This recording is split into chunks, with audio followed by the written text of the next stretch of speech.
So, weekend. Good morning and thanks for joining us on this Saturday morning. I'm Josie Ortegon. We're learning more about an officer-involved shooting that left one man dead. This happened in northeast El Paso near the 4400 block of Tetons. Police say this happened just before 10 p.m. Officers pulled over a vehicle during a traffic stop as one of the officers approached the car.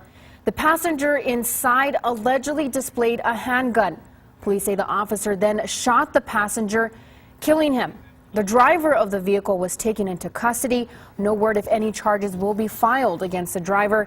Police have yet to release the name of the man shot and killed as the investigation is still ongoing. We'll update you with any further details as soon as they become available. Stay with us on air and online at KVIA.com. And moving on to stormtrack weather now, let's get a look at your first forecast with storm tracker Nicole Gomez, who's filling in for Dan Martinez. Hi, Nicole. Good morning. Hi, Josie. Good morning, and everyone out there watching. Good morning. Let's check on those current temperatures because it is cold again out there. Outside of the studio, we're at 35 degrees, and across the borderland right now. Here are your current temperatures: 35 TRC, 32 Silver City, in the 20s Ruidoso, 34 is the current temperature in Alamogordo. But here's a quick check of your day planner for today. At 9 o'clock, temperatures will still be staying in the 30s, 41 by lunchtime, and as you can see, by 2 o'clock and 5 o'clock, we're still dealing with those cooler temperatures. But coming up in your full forecast, I will let you know about the changes that I'm tracking. We're expecting another cool day today, not quite as cool as yesterday, but we'll talk all about what you can expect for your weekend coming up in Storm Track Weather. Okay, thank you, Nicole. Students, parents, and faculty at El Dorado High School were on high alert yesterday because of an online threat of a possible shooting at the school. The young man who allegedly posted that threat is now behind bars in Doña Ana County, awaiting extradition to El Paso. He's 18-year-old Carlos Castañon. ABC 7 has learned Castañon is not a student at El Dorado High School. He lives in Sunland Park. Police arrested him yesterday morning at a home on the 100 block of Sierra Vista. Now, the ABC 7 newsroom was flooded with phone calls from parents and students after the threat was posted on social media Thursday night. And Socorro district officials tell us it was parents and students who tipped them off. They immediately reported the threat to the district and El Paso police, beefed up security at the school, and sent out an alert via social media. District officials say El Paso police even had a helicopter monitoring the area. Yesterday, students received a letter informing them of the threat and letting them know police arrested the suspect. You know, the individual who posted that picture, said, I was only kidding. Well, what we need to understand is that, this individual committed a crime. It's a serious crime. You don't make threats like that, especially threats, when students are involved. We've learned Castañon will be charged with making terroristic threats. He will see a judge in Las Cruces on Monday before extradition to El Paso. And a video of a rather frightening traffic situation in Albuquerque is going viral. A truck smashes into a city bus, leaving the bus driver hanging out of the windshield. Matt Howerton shows us video of the accident that's now being used to train other drivers.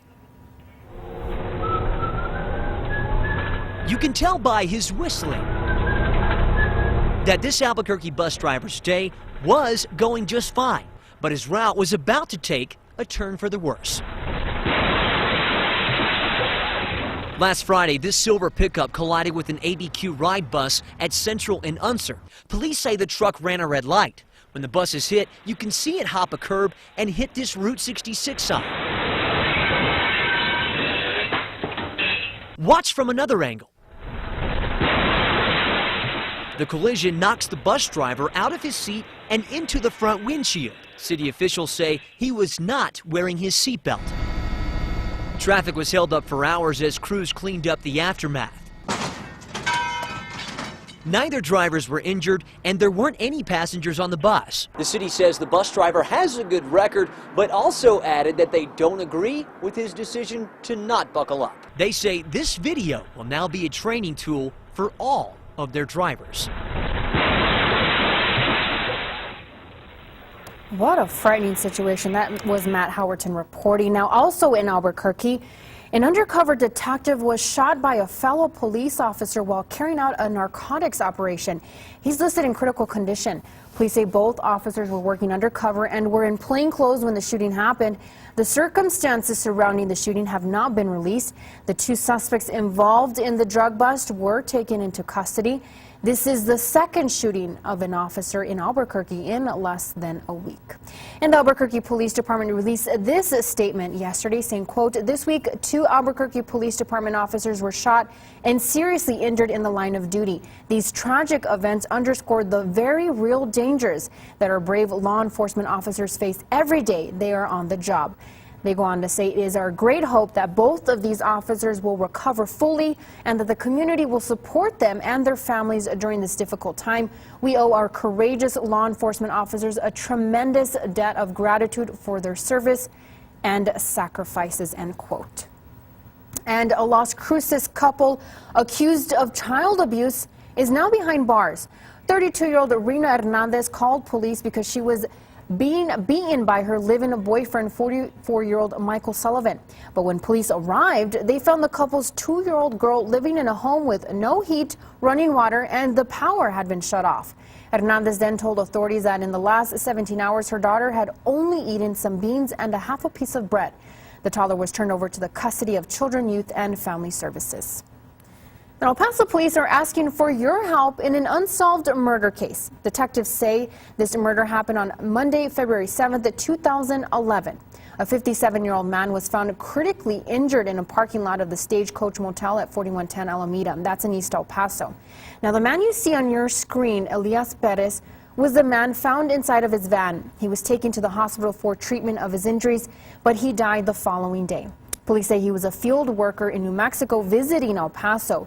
Investigators are asking anyone with information on this brutal attack to call Crime Stoppers of El Paso. Their number is 566-8477.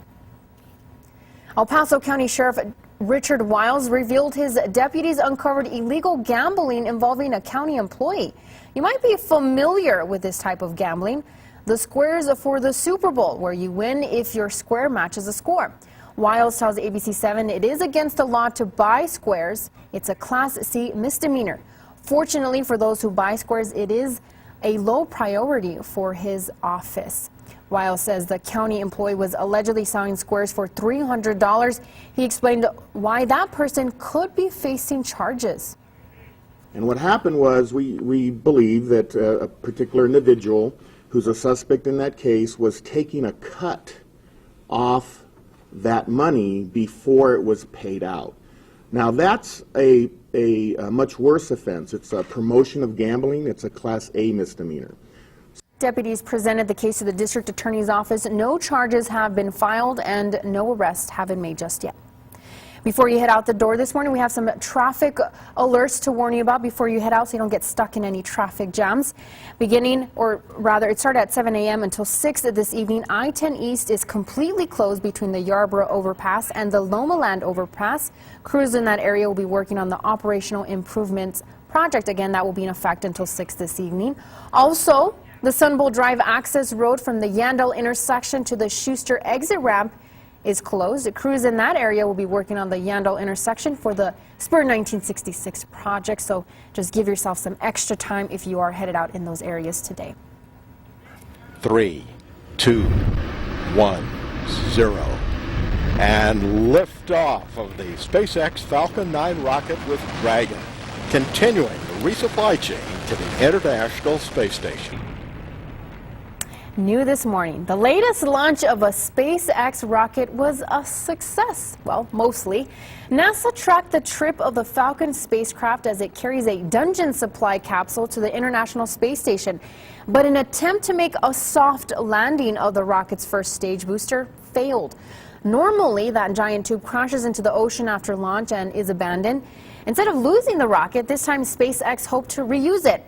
Engineers tried to bring the booster to rest on an unmanned platform in the Atlantic Ocean. Shortly after the launch, however, SpaceX announced the booster came down too hard and was destroyed.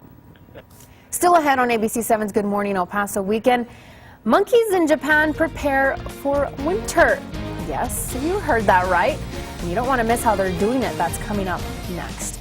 And later, the ball is rolling in downtown El Paso. We'll show you what's coming back to the borderlands. Stay with us. Time now is 8:10. Let's take a live look outside at traffic this morning. Roads are clear. We haven't heard of any major reports at this time. Of course, if we do hear of anything, we'll let you know. We don't want you to get stuck in any traffic jams this morning.